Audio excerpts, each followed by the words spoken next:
Bismillahirrahmanirrahim. Assalamualaikum warahmatullahi wabarakatuh.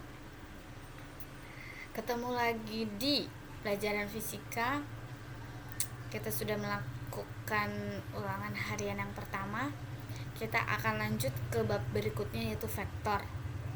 Sebelum kita mulai pelajaran, alangkah lebih baiknya kita berdoa menurut agama dan kepercayaan masing-masing. Berdoa dimulai. Selesai. Oke, lanjut saja kita mempelajari materi tentang vektor. Di sini vektor ada sebuah grafik ya. F di sini kita simbolkan dengan vektornya. Dan di sini ada fx, itu berarti vektor di sumbu x. Di sini ada fy, berarti vektor di sumbu y. Begitu. Lanjut.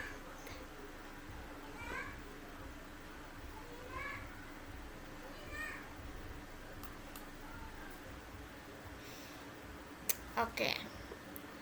Di vektor ini kita akan mempelajari tentang besaran vektor, yaitu notasi vektor dan besar vektor, penguraian vektor, vektor satuan, lalu ada operasi penjumlahan dan pengurangan vektor.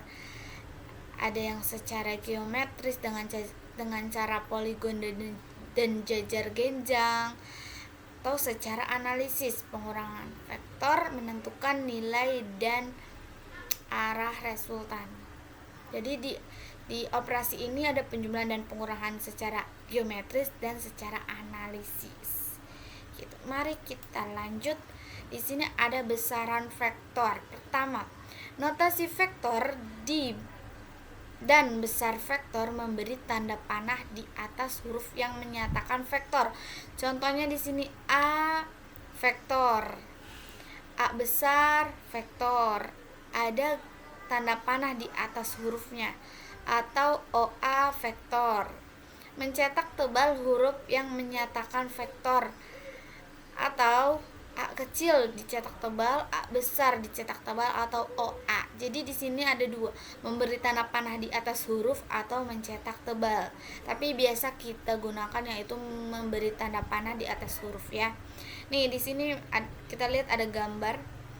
Di sini titik pangkal, dia vektornya ke kanan, berarti misalkan ada gaya 100 Newton ke kanan.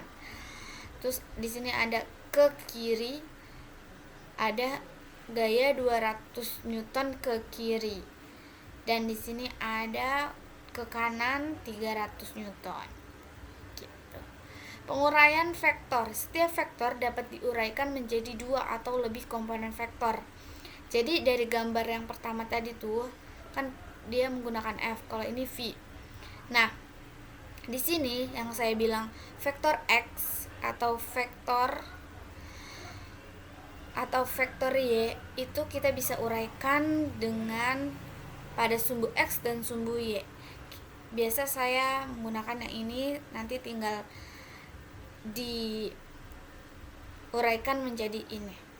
Misalkan Vx sama dengan V cos alpha. Jadi kalau pada sumbu X, vektor sumbu X itu menggunakan cos. Vektor di sumbu Y itu menggunakan sin. Gampang kan? Oke, begitupun juga kalau misalkan mencari sudutnya. Tinggal vektor X dibagi dengan vektor V. Atau mencari pada sumbu Y, sin alpha sama dengan vektor Y dibagi vektor V. Nah, di sini vektor satuan. Di vektor satuan diuraikan ke sumbu X atau Y pada dua dimensi, di mana ditemani dengan I dan J. Kalau dua dimensi, kalau tiga dimensi itu I, J, K. Oke ya, bisa dipahami nih. Ini masih sama. Operasi penjumlahan dan pengurangan vektor. Penjumlahan vektor secara geometris, ada poligon dan jajar genjang. Penjumlahan vektor secara analitis, menguraikan vektor menjadi komponen-komponen pada sumbu X dan sumbu Y, menjumlahkan vektor atau menjumlahkan semua komponen vektor pada sumbu X dan sumbu Y, menghitung besar dan arah resultan. Kemudian pengurangan vektor, sama ya, secara analitis sama. Penentuan nilai dan arah resultan. Penentuan nilai dan arah resultan secara grafik. Penentuan nilai dan arah resultan dua buah vektor dengan rumus. Penentuan nilai dan arah resultan dua vektor searah. Penentuan nilai dan arah resultan dua vektor berlawanan arah. Nah, ini penjumlahan yang secara poligon dan jajar genjang. Di sini ada vektor B dan vektor A. Gimana cara untuk menemukan jumlah atau penjumlahan atau pengurangan? Oh, di sini kita masih penjumlahannya. Jadi, dari vektor A dan vektor B kita cari hubungan antara vektor A dan vektor B, titik hubungnya. Di sini kita tuliskan vektor R nih, yang ini. Atau yang ini, sama aja. Karena vektor A ke kanan, vektor B ke atas.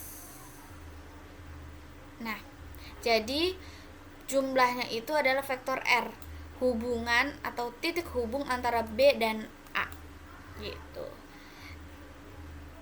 Di sini ada A, B, dan C. A ke kanan, B ke atas, C ke miring sedikit ke kanan. Nah, gimana cara menentukan jumlah vektornya? Itu kita hubungkan dari titik awal mula ke titik C, itu dinamakan vektor R. Begitupun juga dengan cara jajar genjang. Ada A, ada B, berarti vektor R-nya kan ada garis titik-titik di sini. Ini menunjukkan gambar jajar genjangnya. Kita tentukan tengahnya itu vektor R. Begitupun juga contoh yang kedua. Kita cari titik tengah R1, R2, dan R3. Mohon maaf, A, B, dan C. Terus kita cari penjumlahan vektor secara geometri dari jajar genjang, gitu. Penjumlahan vektor secara geometri dengan cara analisis menguraikan vektor menjadi komponen-komponennya pada sumbu X dan sumbu Y, menghitung besar komponen-komponen tersebut dengan persamaan. Dari sini kita yang atas dulu ya. Nih, di sini kan ada vektor V1, atau di sini karena dia ada dua gambar jadi kita pakai V1, V2. Nah, kita uraikan dengan komponen sumbu X dan sumbu Y. Di sini ada V1X vektor atau V1Y vektor. Vx sama dengan V cos alpha dan Vy sama dengan V sin alpha. Ingat ya, kalau X itu cos, kalau Y itu sin. Terus menjumlahkan semua komponen vektor pada sumbu X dan sumbu Y, dijumlahkan semuanya. Misalkan di sini kan ada 1 dan 2, berarti V1X ditambah V2X. Begitupun juga di sumbu Y. Kemudian menghitung besar dan arah resultan dengan persamaan. R vektor mutlak itu Rx dikuadratin ditambah Ry dikuadratin. Itu untuk menentukan besarnya. Dan untuk menentukan arahnya itu Ry dibagi Rx. Tan alfa sama dengan Ry dibagi Rx, dimana R dan R ini adalah dari vektor-vektor 1 dan 2. Mungkin cukup sampai di sini.